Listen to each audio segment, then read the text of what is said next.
Good evening, everybody. We welcome you all to the today's lockdown lecture. This is the last lecture this week, and today we have with us one of the senior glaucoma consultants and one of the long-term associates of Arvind Eye Care System, Dr. Alan Robin.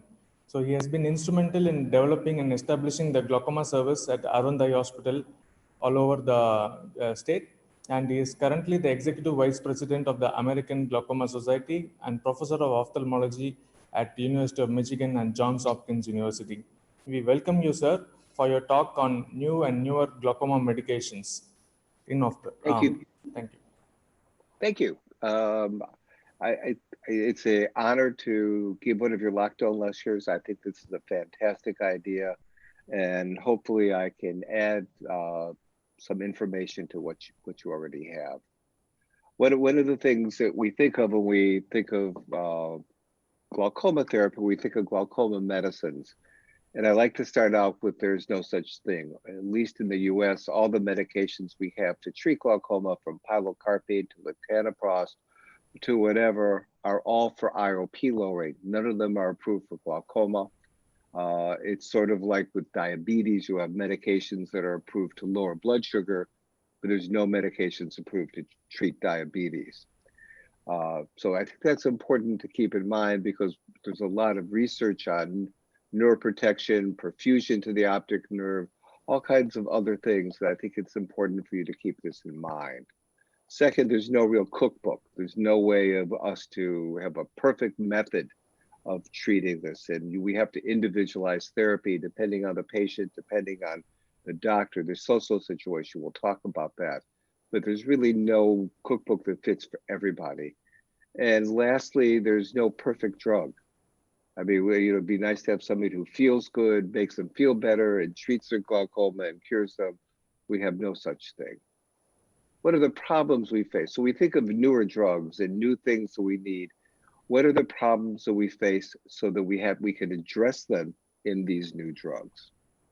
First of all, is adherence, and as the senior glaucoma people there, one of my areas of expertise is adherence. People don't come back. They forget about it. They don't persist with their medications. They forget it. This is not unique to ophthalmology. It's consistent with all of medicine. But one of the things that differentiates us from other medical subspecialties is not only taking a pill, which is easy unless you have dysphagia, but actually getting a drop in your eye. So the ability to get a drop in the eye is an important differentiator. We'll talk about that with a couple of the medications, and also the issue of how do you have a longer term delivery system. Up until now, the longest term we have is once a day. Can we get a longer term deliveries to decrease the burden of eye drops? No patients like to take drops. Also, when we deal with adherence, we always think about eyes and how many drops somebody's on. And you really have to think that most of the patients we have are on polypharmacy. They're older, they're on antihypertensive, diabetic medications. And in one of the phase 3 studies, and in the study I did some years ago, we looked at people who were healthy enough to come back for a 1-year study. And it turned out that the mean number of prescriptions was basically 3 that they were taking, prescriptions, medicines. But this didn't account for number of doses. Some medicines are BID, some are QD, some are after meals, some are before meals. It didn't include over-the-counter medicines like B12, calcium, multivitamins. And the more complex something is, the less it is adherence. And no studies to date have looked at adherence as it affected ophthalmology from systemic medications. We've never looked at that. The issues we have to address personally, and we've looked at this, is we ourselves, the doctors, have to make the patient believe there is a problem. I mean, the nice thing about perimetry and computerized perimetry is you have black and white images. You also have to make sure that a patient is physically able to administer the medication. And 2 of them things we'll be talking about: take the medicine out of the patient's hands. The systemic and social issues involved with the patients. If they're a diplomat, the president of India, you don't want to give them red eyes. You don't want to give them periorbital sinking, that you don't want to give them lash changes.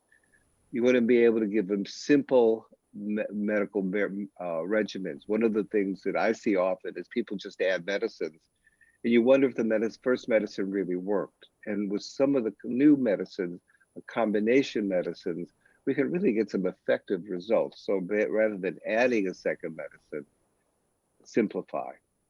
Had to think about the adverse effects and the cost. One of the things that's, very important for both in the developed and undeveloped or less developed world is the cost of a medicine.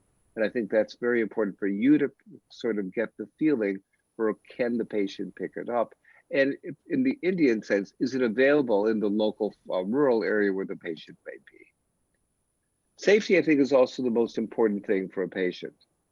All intraocular pressure is 0 when you're dead. So remember that. Make sure that there are minimal side effects, minimal number of medications, and how well does this medication work? One of the things that I'm not going to talk about is a one-eye therapeutic trial, but if distance, ability to have a vision center works, think about that. I'm using this slide for drugs like bromonidine, okay? There's something called the therapeutic index, which you remember from many years ago from medical school, which is basically a measure of the relative potency versus the toxicity. And what you want is what you want in LD50 and ED50 is to see the distance between the two curves. For this medicine, which could be, let's say, digitalis, the toxic versus effective dose, there's not much of a difference. For this medicine here, like penicillin, there's a huge difference. Why am I bringing this up? Well, in bromonidine, there is a 0.05% approved, and it creates sedation and systemic hypotension. The lower the concentration, the less you have a problem. Should I treat? Just don't shoot randomly, have a goal.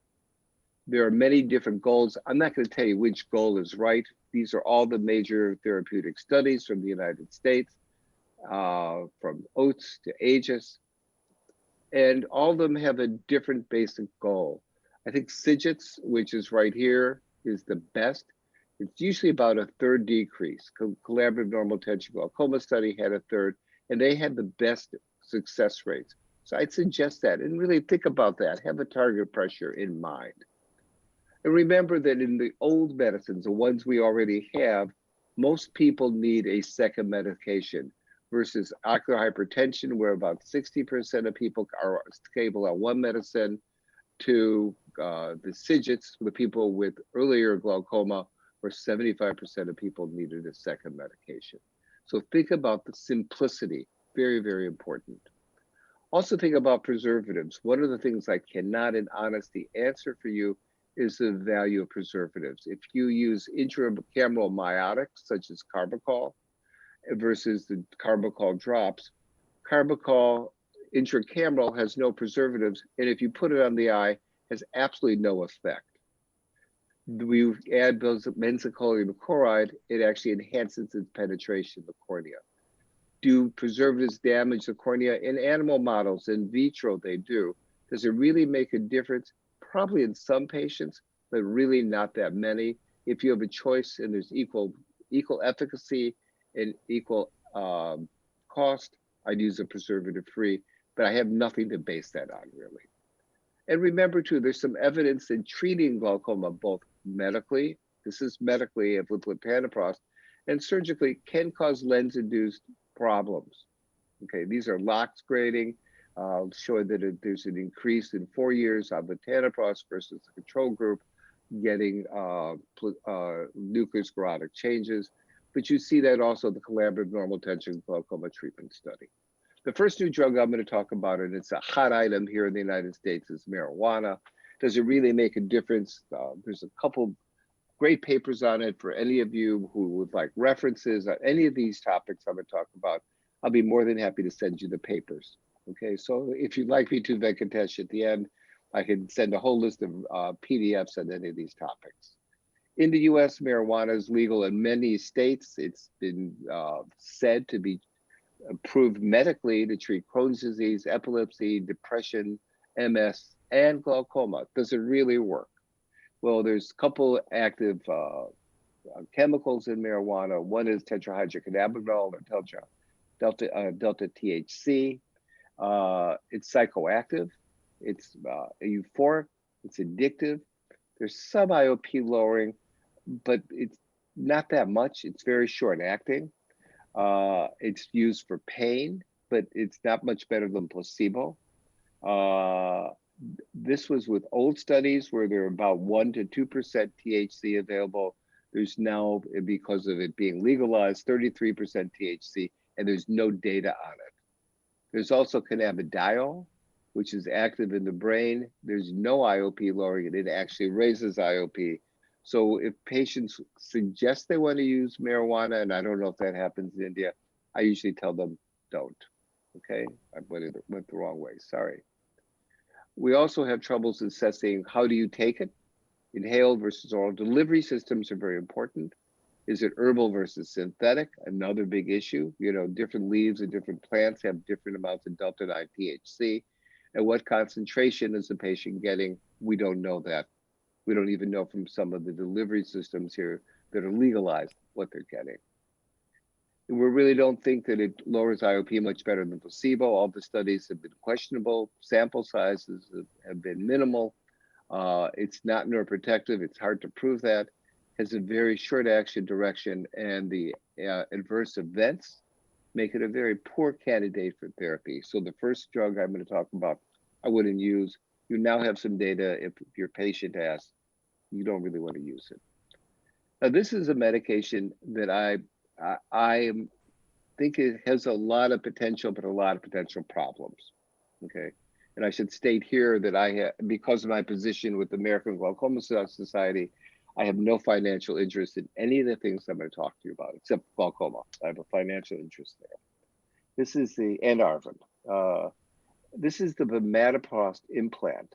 This was just approved at the end of February in the United States. It's a small biodegradable implant. It's a new delivery system. It's basically a takeoff on the Ozurdex delivery system, which you can see up here, and it's teeny, okay? Now, there's a lot of different kinds of implants, okay? There's non-biodegradable, which are basically reservoirs for Lucentis, the port system, or biodegradables, the matrix monolithic type, okay? The sustained release ocular implants are all designed to increase continuous doses of the medicines. So you have a continuous stream of medicines during the active period of the implant. The non-biodegradable are structured differently. I don't want to get in. They have a very constant dose release rate. The biodegradable ones are basically have benefits because you don't have to remove them. If you think about that, you don't want to go in, and if you put an implant in the anterior chamber, you don't want to go in, take it out, put a new one in. It makes it very uncomfortable. Endophthalmitis. No patient's going to want it. You're not going to want to do it. And the typical composition of these are similar to Vicryl sutures. They're the same basic family of materials that Vicryl is. This is an example of their polymer. And this is one of the things that we'll talk about in a second, is that it's not to be administered. The FDA guidance in the package insert says that it should not be implanted or administered to an eye that has already received one. That is, you can only use one ever at this point. Now, why is that? Okay, I'll get to that a little bit. The current approved implant is a 10 microgram implant. There was a 15 microgram study. In their long-term phase 3 studies, they looked at both, and the 10 microgram had about the same IOP lowering, but far less, but not perfect complication rate. And we'll talk about the complication rate. You see it's a single-use applicator. You see how small it is, and it was done both in the ASCs, or surgery centers, as well as in the office. And I think it should be no more difficult than putting in a Lucentis injection or Avastin injection or Eylea. It should be the same thing, except you have to be very careful not to get it into the cornea. That has happened. Not to get it into the lens or into the iris, okay? Uh, what you're supposed to do is basically insert it in the anterior chamber and then let it release and let it fall into the end. In the angle, you have it do about 2 millimeters in the anterior chamber. I just want to bring this up for a second. So there will be more and more. I mean, I'm working with a couple of companies regarding different kind of long acting. This is really important, taking the medicine away from the patient into the doctor, different types of long acting medications. And the rate of releases depend on the surface area, how the drug and the material interact, the percentage of a loaded drug, the solubility of the drug, and the speed of polymer degradation. And one of the great things about this delivery system is many drugs were great, but they couldn't get through the cornea. You now don't have to worry as the cornea sandwich, hydrophilic and lipophilic sandwich, to worry about drug delivery. Let me go to the next one. So it works, as does bimatoprost. It is bimatoprost. It works by both uveal and trabecular outflow, mostly uveal scleral. I think the trabecular is pretty minimal. So here's a device. Here's the inserter. You can see right here that there's a trigger and it's loaded in here. You inject it in the anterior chamber and then you release it. This is what it looks like in the anterior chamber. This is at 2 months in the angle, 2 months, 9 months, and 12 months. There is a large percentage that are still there at 20 months after injection, okay? There are 15% that adhere to the endothelium, just the way that it is, it adheres to the corneal endothelium, and we'll talk about that in a second. So what are the contraindications, okay? And I underlined cornea. Why did I underline cornea? Well, in the 20-month study, what they did is they had a study, or 2 studies, in which 10 microgram and 15 microgram inserts were administered, and they were administered approximately three months apart, and then followed for 20 months. In this study, 50% of the people approximately never needed a rescue medicine. They didn't need another medicine. So that means that it may remodel, by having a constant dosing, it may remodel uveoscleral outflow. Nobody knows why. I mean, nobody knows if that really is the case or not, but that's one of the ideas. But in addition, in this study, in the 15 microgram group, 20% of individuals had a greater than 20% decrease in central endothelial cell count. In the 10 microgram insert, 10% had a greater than 20% decrease.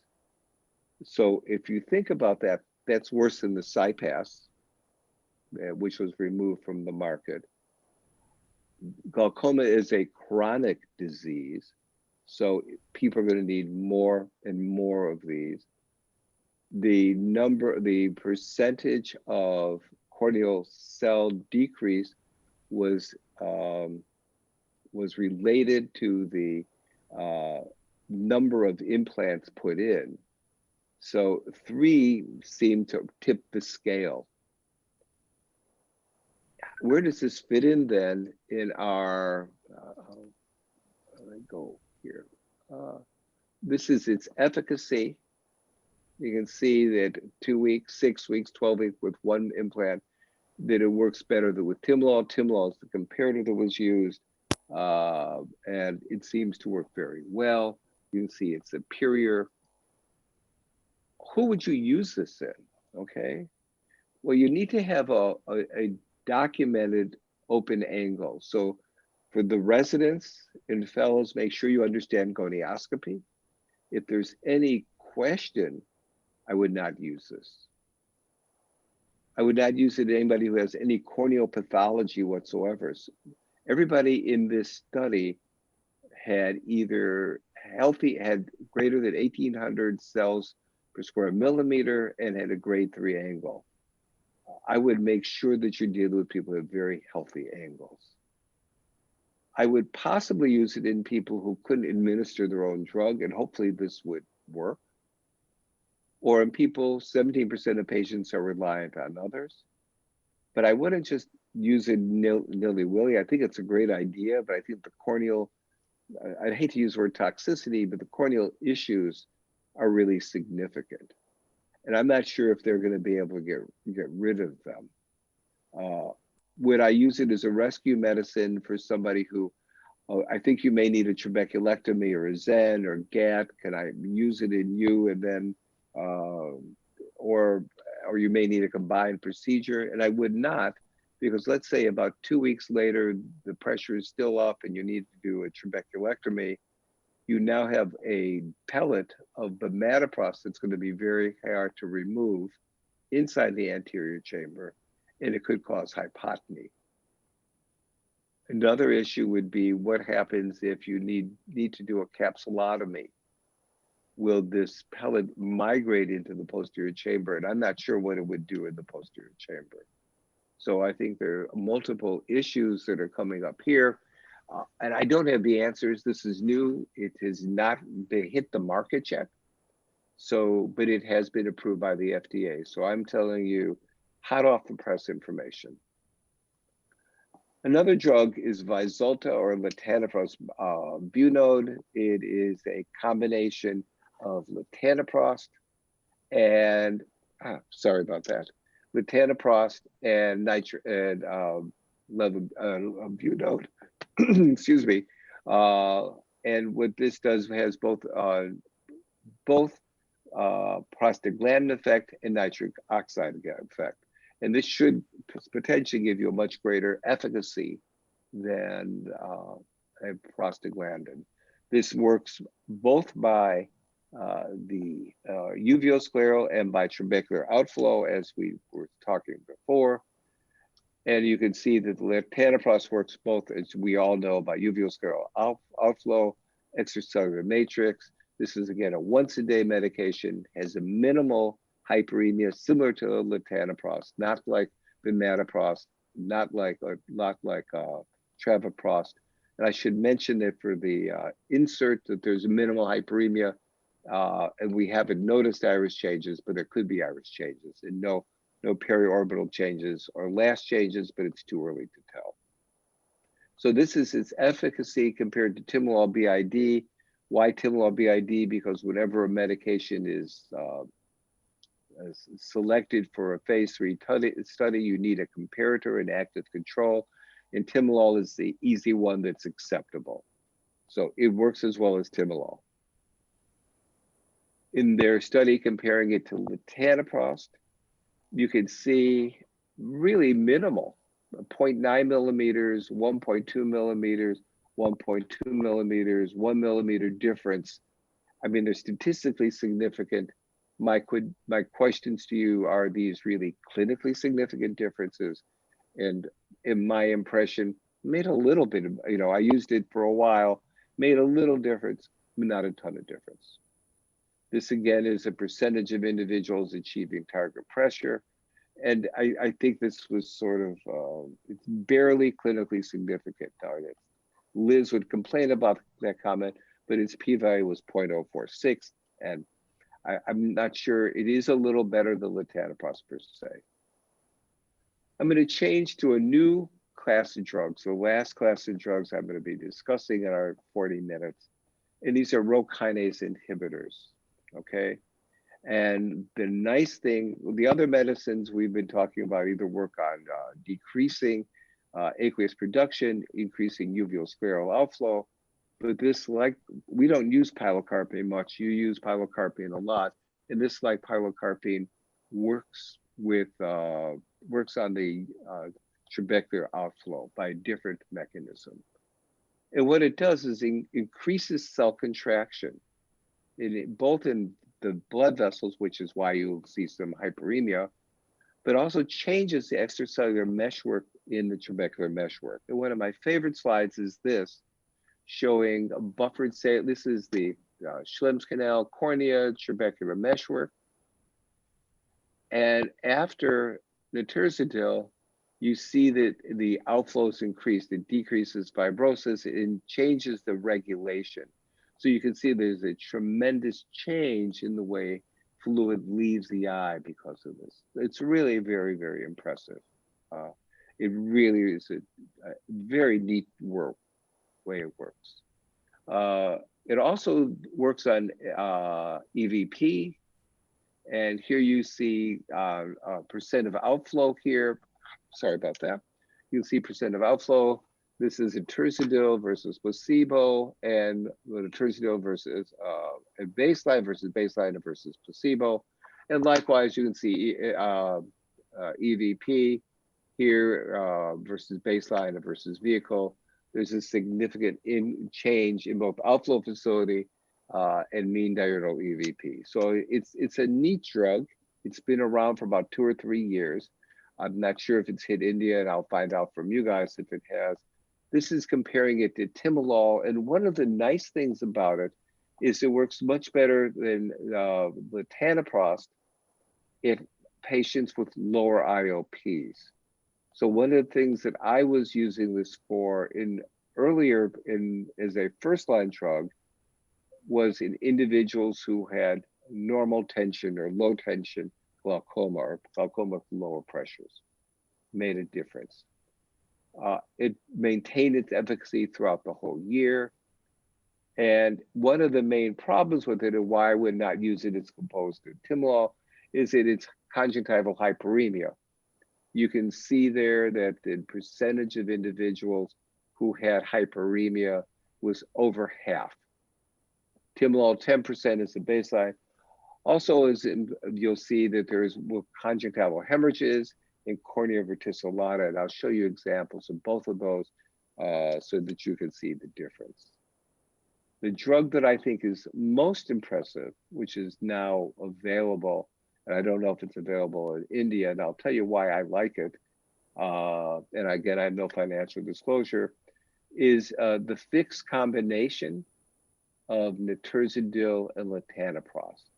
The Nitric by itself, I think, could be used as an adjunctive medication, but now that there's this newer drug, the fixed combination, its brand name here in the US is Rocklatan. I'm not sure what its brand name is in India, but this fixed combination seems to me to be fantastic. It's a once a day medication that really spectacular. Now, its adverse events are much higher than they are with latanoprost, but it's still a safe drug. These are both safe drugs. It's not like the implant. This is a graph showing latanoprost, and this is Nitric. And you see that they're really fairly comparable most of the way through the day. And this is the fixed combination. Mean IOPs are deceiving. You know, it's nice, but they're deceiving. What's really impressive to me is the percentage of patients who had IOPs that were 18 or lower. So if you look at, you want to have a pressure of 18 or lower, in the fixed combination group was 80%, 70% with latanoprost, and 54% with Nitric.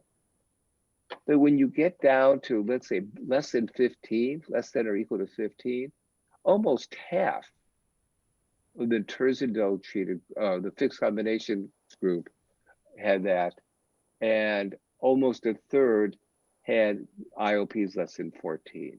If you think about your therapeutic goals, this may be the ideal medication for one drop hits all. Likewise, if you think a percentage of IOP decrease, A third of the guys had a greater than or equal to 40% decrease, sustained IOP lowering throughout the treatment. And again, 46% of the eyes had at least a 35%. So if you think about most of the goals being a 30% or 33% collaborative normal tension treatment study, or in SIGITs, this may be the ideal drug. So there were no really serious adverse events, not like a beta blocker or the brimonidine where you have serious systemic adverse events. Hyperemia was a major issue, okay? Now, most of the people was mild. It's mostly in the first few days. Most people worry if they see it, and if you tell them about it beforehand, they won't worry. And the other adverse events were the conjunctival hemorrhages, I'll show you, and the pruritus, which was a little bit more than in the latanoprost group. This is the hyperemia. You can see that there really isn't much. It's 0.75 is the mean. Again, means are deceiving. There's a small group of people who have a big amount of hyperemia that usually goes away. You're talking about less than this, which I think is not bad. This is the cornea verticillata. This is the same as you see with all patients who are amiodarone. It's due to phospholipids. It causes no visual problems, and it goes away when you're done. They're asymptomatic. It's about 10% of patients, and most of them resolve within a few months by themselves. These are these little, they're calling them hemorrhages. They're really subconjunctival hemorrhages. And they're interesting. Sometimes they're bigger, sometimes they're smaller. We all know what a subconjunctival hemorrhage looks like. And it's probably because the vasodilatory effect of the medication.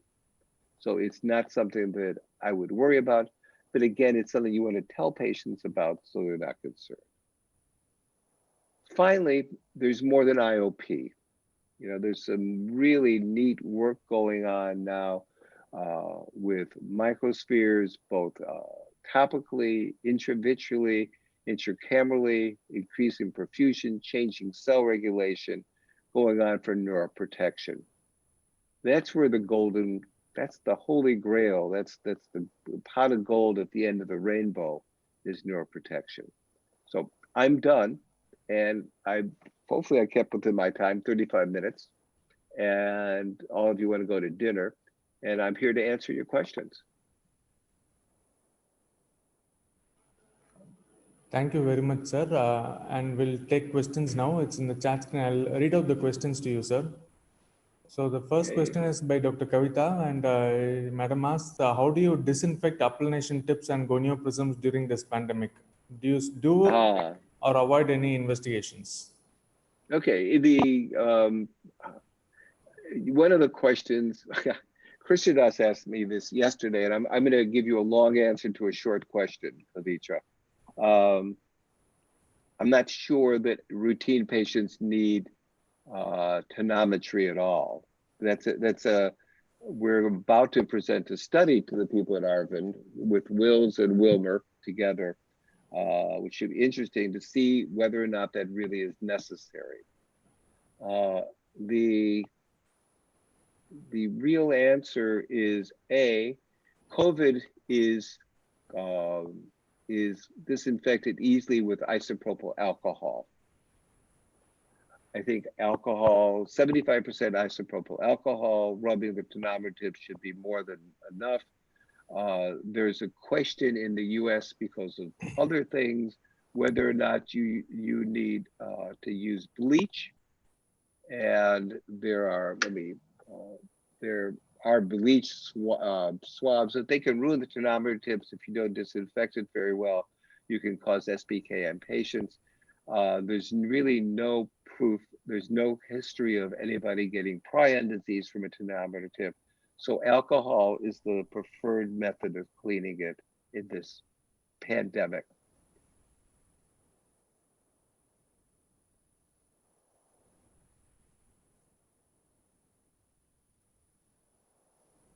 Other questions?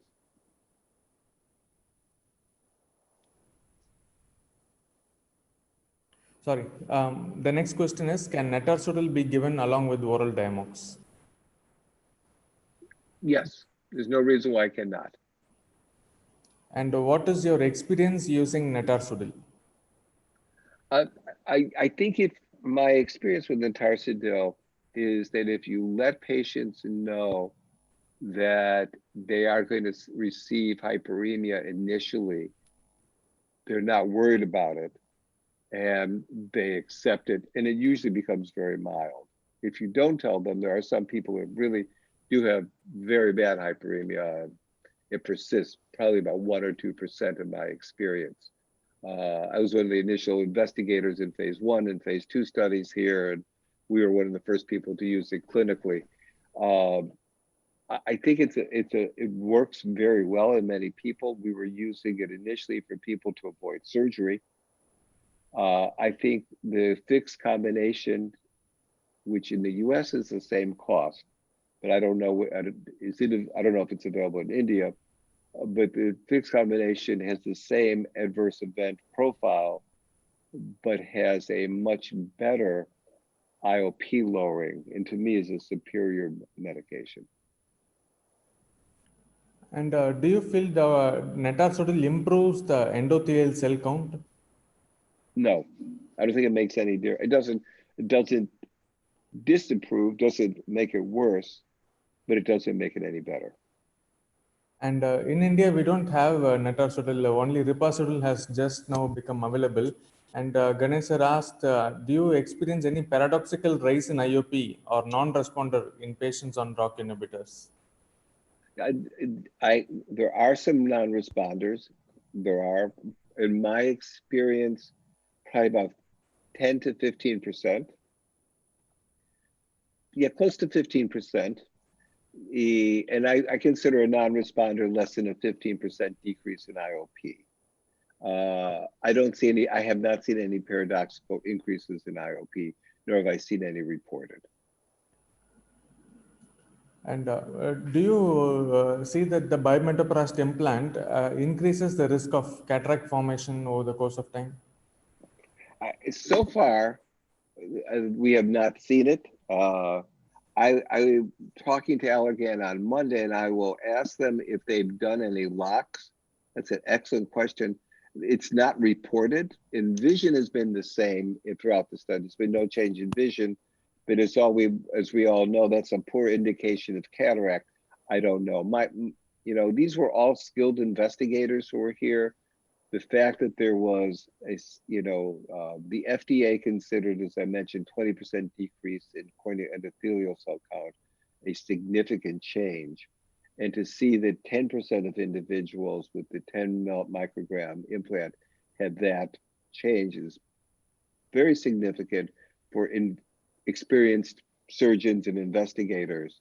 My concern will be what happens in people who surgeons who aren't the best, or people who have patients who squeeze or don't have the best anterior chambers. Can you poke the lens? Can this lay on the lens? I haven't heard of that happening, but my guess is there's no reason why it couldn't perhaps go between the iris and the lens and cause a focal cataract, which could spread. I don't know. I haven't seen it, but I will ask and get back to you. And how do you see the two combination drugs, netarsodil with latanoprost and timolol with latanoprost? Oh, I think there's two major differences. One is safety. There, you always have to be concerned in timolol, even in normals, that you can have either you could have cardiovascular effects or issues with dry eye. I remember when I started practice, timolol had just come out. I remember I almost killed a young person who's in their 30s, who was a runner, and their heart rate went down to 35, and they were not feeling very good, and it was the timolol. So you have to be aware of the timolol effect. Timolol doesn't add very much to latanoprost, which is one of the reasons it never was approved in the United States nor Japan. I'm not sure if you are aware of that, but it's not approved in either of those two countries. There's really minimal additive effect. there's a much bigger additive effect of nitazoxanide with latanoprost than there is timolol with latanoprost, as you can see from the slides.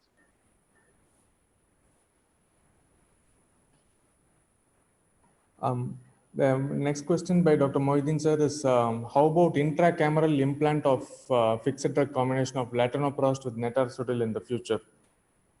I don't know. I would bet that Aerie, which is the company that makes it, is looking. They have bought a company that has biodegradable implants. They bought it about 2 years ago. Where they're going to do with it, if that's good, I don't know. But my guess is that we may see something like that. So the next one is there a role of nitazoxanide in post-trabeculectomy eyes, considering that it has slightly anti-fibrotic action as well? Yeah, I don't think so. I'm not sure it would add very much to a normal mitomycin or Ologen implant. And my concern would be the vasodilation. Would that be bad or good? So I would probably not add it in a post-trabeculectomy eye, unless the trabeculectomy had failed. And what is the role of nitazoxanide in normal tension glaucoma? Yeah, I think that's a place where it may have its best effect. It seems to work better than latanoprost itself, and or timolol in people who have pressures under 21. Some of the initial phase 2 studies and phase 3 studies found this out for nitazoxanide was all by accident.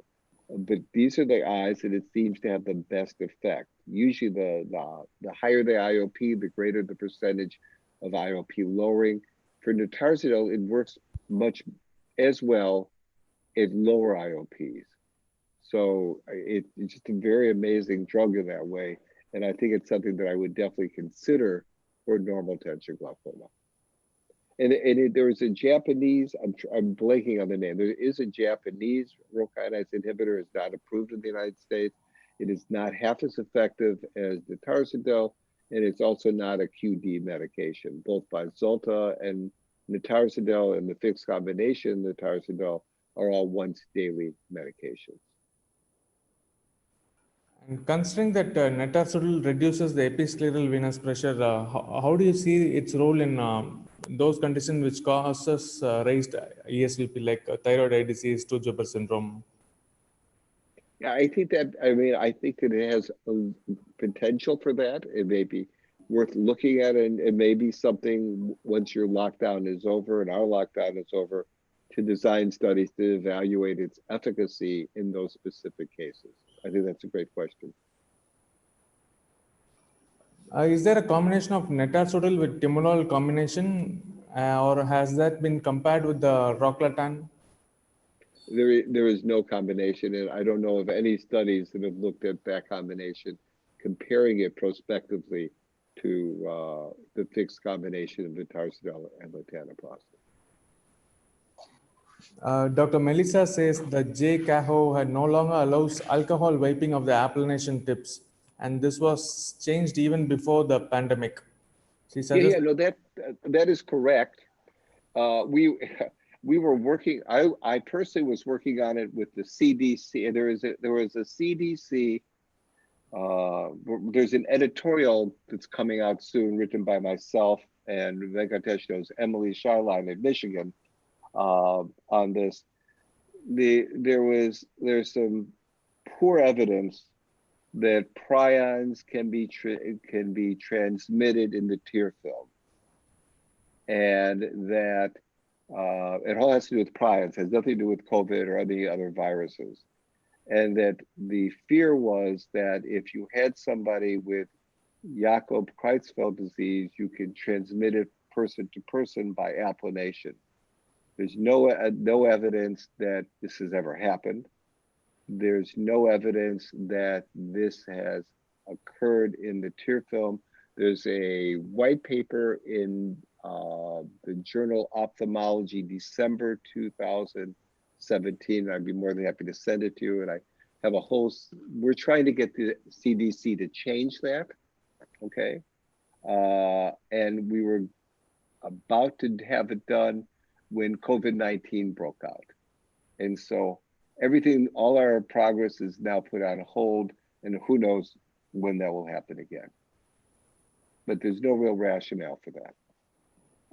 So is there any precaution that you take after or before ocular surgery in patients who are on nitarsodil? Like, do you stop the drug after surgery, cataract Oh, surgery? for cataracts, I never thought about that. Um, I would stop. You never know how much IOP lowering cataract surgery will give you per se. The higher the IOP, as Venkatesh in his paper has shown, the higher the IOP preoperatively, the more the fall, the greater the fall. I stop all IOP medications before, at least a week before cataract surgery because of the inflammatory effect. And then I wait to see what happens post-operatively. So I think you can then add again, but I'm not sure you don't want to confuse the picture by having them on board.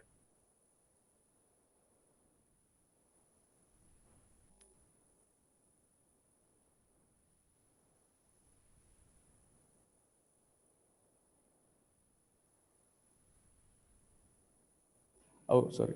Is there any reason why timolol is always chosen as the drug comparator in studies assessing the efficacy of a new drug? That's a great question. The FDA, at least the United States Food and Drug Administration, says there has to be an active comparator for a new drug. The studies involved, from basic science to phase 3 studies and submission to the FDA, cost close to $1 billion with a B, US dollars. And everybody wants to make sure that their drug has the best chance of approval. You have to be non-inferior. Nobody wants to have superiority tests. They want to be non-inferior to a standard drug. Timolol is a much easier gold standard than latanoprost. That's the only reason. So if I was developing a new drug, I would compare it to timolol. The problem is that unless you have good data against another medicine, so like in the fixed combination nitarsodil, latanoprost, where you're comparing both to nitarsodil, and which was previously approved, and to latanoprost, you have no idea how well it really does compared to latanoprost. So I think there were 13 papers as of a few weeks ago. There were long series, prospective series, looking at Vyzulta.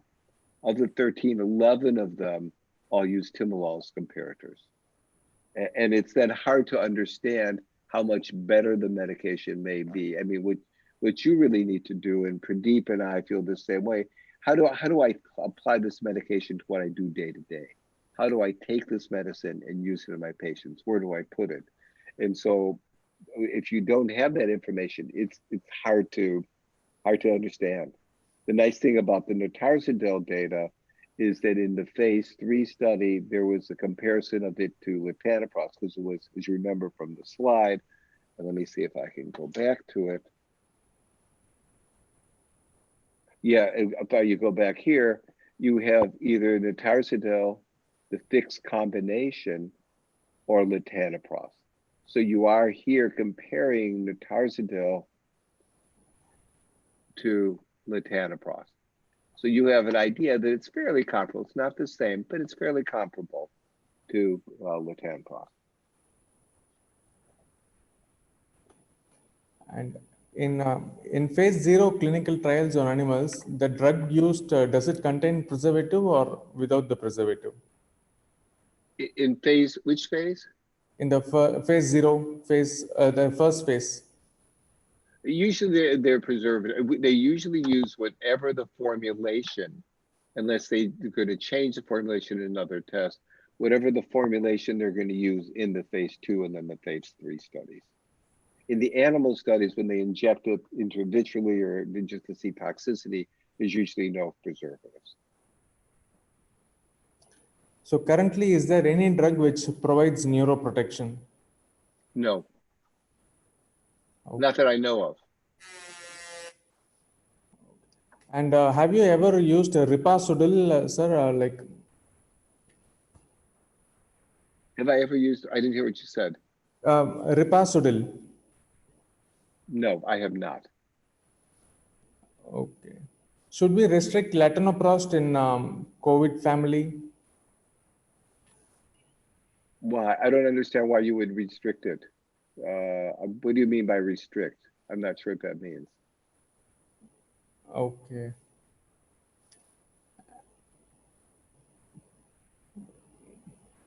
And how long do we have to wait after cataract surgery to restart anti-glaucoma medications? I mean, I think there's no real reason that you couldn't start them 2 days or a day afterwards. There's really no reason why you couldn't do that. Okay. So that's it with the questions. And if anybody has any oral questions, they can unmute their mics and ask.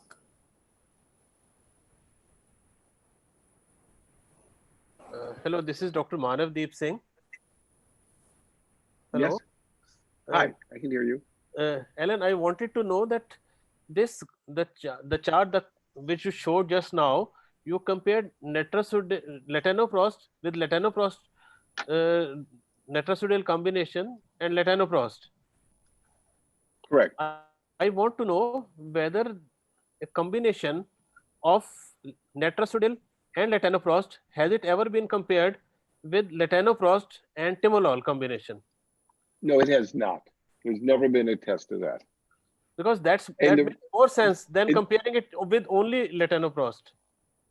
the reason for Combination the should be reason, compared with combination. well, in the US, to have a combination drug, you have to compare it with a already approved comparator.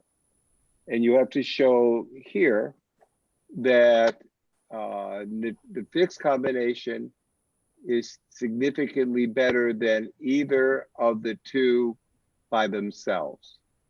So here, it's most obvious here that the fixed combination is much better than latanoprost or nitarsidil. So that's why the study was done the way it was. And your question is, why not comparing it to timolol and latanoprost? And that's because it's not approved in the US and the studies were done in the US.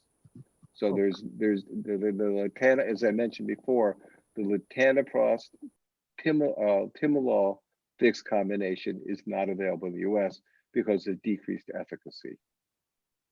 Okay, thank you. You're welcome. Helen, this is Dr. Yes, RK. RK. How Yes, are you? RK. Good morning. I'm excellent. Good morning. Your computer's fixed. Helen, one question, this bimetroprast implant, how long it will work?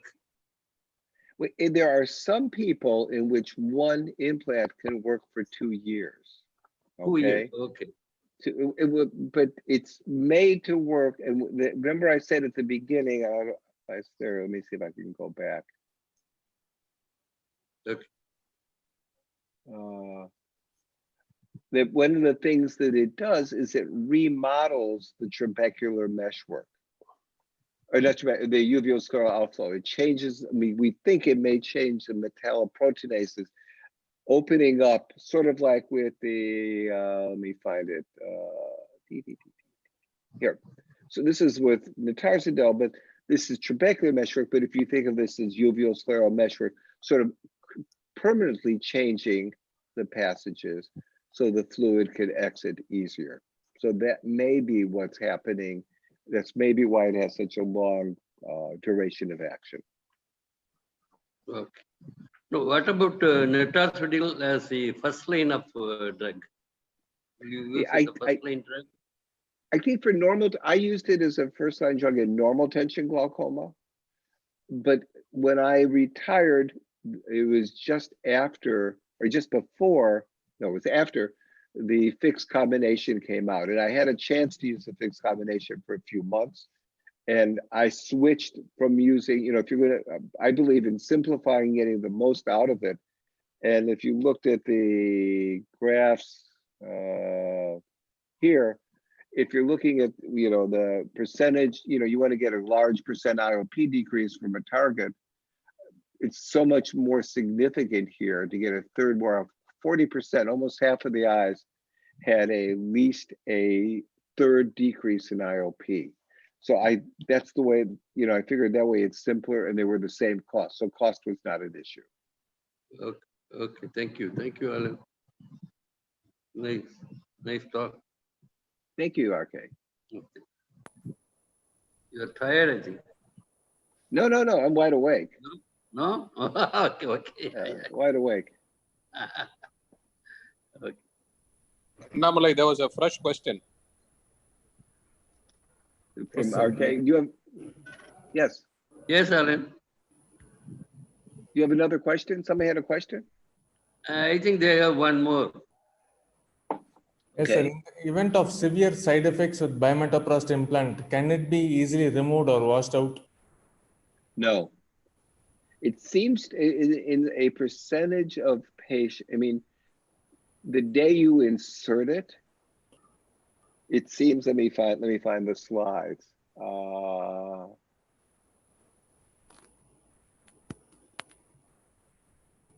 There. This is small. And it sits in the angle, and some of them it sticks to the corneal endothelium or it sticks in the angle. And it's, you saw the size of it. Let me go back to that. You saw this, you see the size of it, even with high magnification. Think of removing a piece of lens. I know none of you have ever had a piece of lens nucleus remaining in the eye, but sometimes you have these really small fragments or pieces of whatever, and they adhere. And this is so small and it's transparent. Let me go back.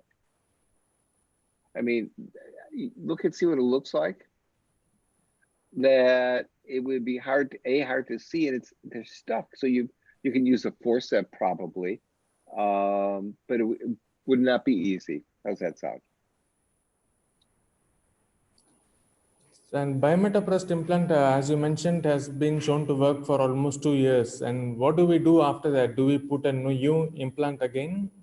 Well, that's the problem, is you're not, according to the current FDA guidelines, and if you'd like me to, Venki, you can email me when we're done and I will send it.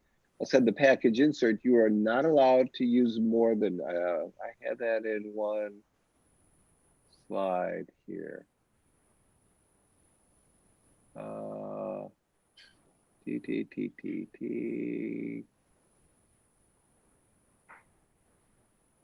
I can't find it. It is only approved for one application. That's it. So we'll have to switch over to, again, topical medicines. As again, remember one of my slides, and I'll see if I can find it, is who do you use it in? If you can only use it in one, and what do you tell a patient saying I can only use it one? Now, obviously, you can do whatever you want to. You think that timolol is not approved for people with angle closure disease or with uveitic glaucoma, but we use it there, okay? Could you put a second or third? Well, then if you do, you run a risk of endothelial cell loss. And if you think of this as a chronic disease, it's not like a cataract where you take it out and you're done.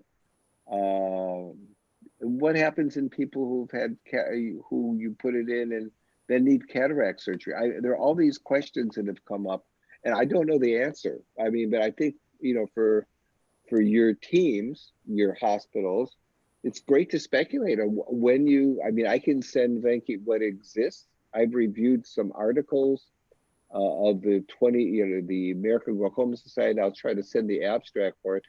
Had 2 talks on the long-term use of this. And so I think that I just don't know who I would, I think it'd be great if it wasn't for the corneal problem. I think it'd be fantastic. But the fact that it's limited to one implant really puts a damper on it. I just am not sure how to, if it was available today, who would I use it in? And the other thing, you think about it, think about your patients. The patients who you give intravitreal injections to for macular degenerations, of Avastin, Eylea, Lucentis, all of them are symptomatic.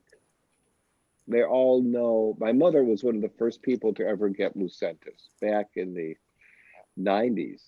And she was going blind her only eye. I mean, she went from 20/30 to 2200 very quickly. And she was able then to see very well for the rest of her life after getting some shots of Lucentis. Patients with glaucoma deny they have a problem, have no idea. I think the only people who would be good for this are people who are more symptomatic, people who have more issues, the people who have central scotomas, people who are splitting fixation, who are aware that otherwise people are not aware of the fact that they have an issue. And how would you convince them they need a shot in their eye? I mean, for the patient who is reliant on someone else to put the drop in, or can't remember to put a drop in, or can't get a drop in, well, then maybe you can convince them. But most people even deny they have a problem. So, I mean, I don't know how to do this. I don't know the answer to that. And has the latanoprostimolar combination not been approved in the US? Nope, it has not. It was the latanoprostimolar, bimatoprostimolar, and travoprostimolar were all tried to get approved separately, and none of them were approved in the US. And nobody's trying anymore.